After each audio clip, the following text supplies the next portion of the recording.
গোপালগঞ্জে এনসিপির নেতৃবৃন্দ গিয়েছে। আমাদের কথা হচ্ছে যে তারা এনসিপি করে না, বিএনপি করে না, জামাত করে, কোন দল করে, সেটার চেয়ে আমাদের কাছে বিবেচ্য বিষয় তারা এই গণ অভ্যুত্থানে আমাদের সহযোদ্ধা। তারা রাজপথে নেতৃত্ব দিয়েছে, দিগ্ভ্রান্ত জাতিকে পথ দেখিয়েছে। তাদের পেছনে, তাদের সাথে আমরা সকলেই ছিলাম। অবশ্যই এই গণ আন্দোলন এবং গণ অভ্যুত্থানে বিএনপি একটা বড় রাজনৈতিক দল, তাদের অনেক নেতাকর্মী ত্যাগ স্বীকার করেছে।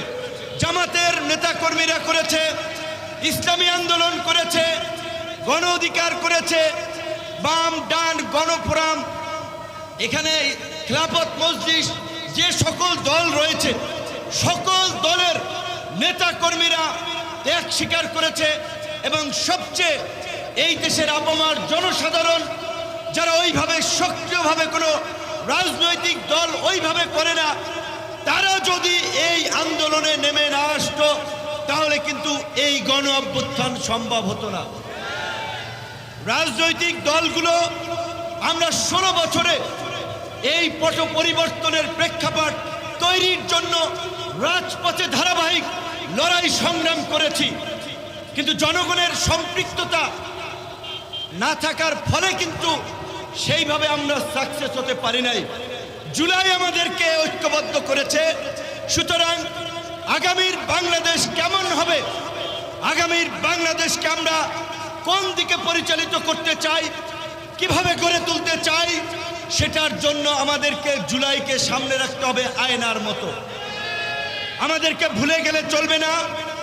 সমগ্র জাতি ঐক্যবদ্ধ হয়েছিল বিধায় এই অসম্ভব সম্ভব হয়েছে।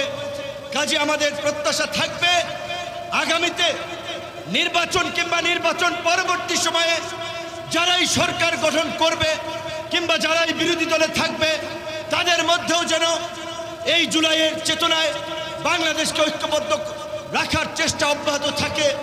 এবং সবচেয়ে একটি গুরুত্বপূর্ণ কথা আমি বলে শেষ করতে চাই, মিলাদ মানে হচ্ছে জুলাই শহীদদের পরিবারদেরকে নিয়ে মিলাদ মাহফিল, দোয়া মাহফিল, বছরে একবার আলোচনা সভা করবেন, তারপরে আর এই পরিবারের খোঁজ খবর নাই।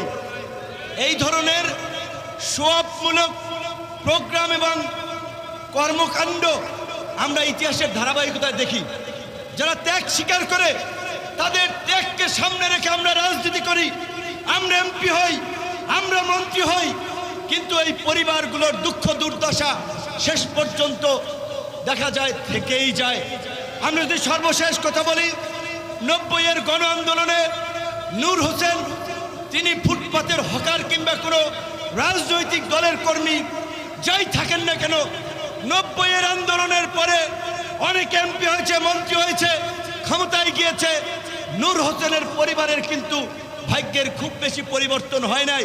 এবং নূর হোসেনদের কথা ওই 10ই নভেম্বর এলে ওই 0 পয়েন্টের গুলিস্তানের গোল চত্বরে ফুল দেওয়ার মধ্যেই সীমাবদ্ধ থাকে। তাই আমি অনুরোধ করব আমাদের জুলাই শহীদরা যেন, আহত পরিবারগুলো যেন ভবিষ্যতে এই অবহেলার শিকার না হয়, সেই বিষয়ে সবাই দৃষ্টি থাকুক, সবাই সেইভাবে তাদেরকে মূল্যায়ন করবেন। আমরা আমাদের দলের জায়গা থেকেও সেই কমিটমেন্ট অঙ্গীকার ব্যক্ত করে আমার বক্তব্য শেষ করছি। আল্লাহ হাফেজ।